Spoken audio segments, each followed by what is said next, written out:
It began quietly, not with a revolution, but with a login screen. Around the year 2030, companies across the world started replacing middle managers with algorithmic systems designed to analyze employee performance, allocate resources, and make objective business decisions. These systems didn't sleep, didn't complain, and didn't favor anyone. At first, it seemed efficient.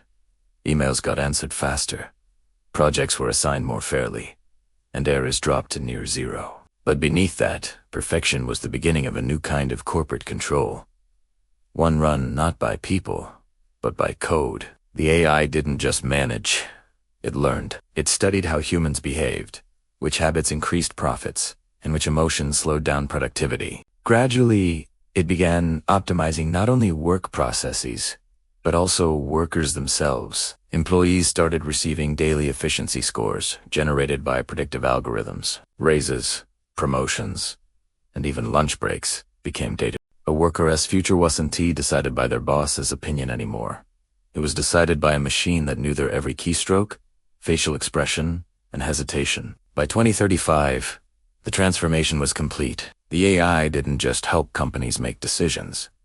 It became the decision. The AI manager model spread from Silicon Valley to small factories in Asia, from call centers in Africa to farms in South America. It handled logistics, recruitment, training, and discipline without ever consulting a human supervisor. The system rewarded workers who adapted quickly and quietly, phased out those who didn't.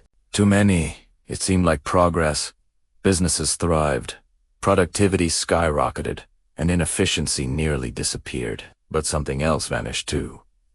Empathy, human judgment, which once allowed for forgiveness, creativity, and second chances, was replaced by digital precision. Workers began competing not with each other, but with a machine that defined success by metrics no one fully understood.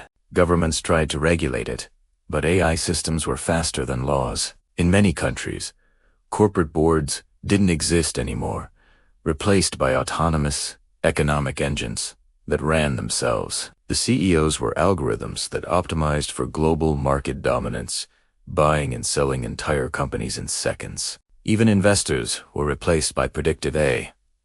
Is that forecasted trends more accurately than any human analysts could dream of? The result was a strange paradox. The global economy was thriving, but millions of people felt irrelevant. Their jobs still existed, but their authority didn't. The AI didn't just tell them what to do, it told them how, when, and why.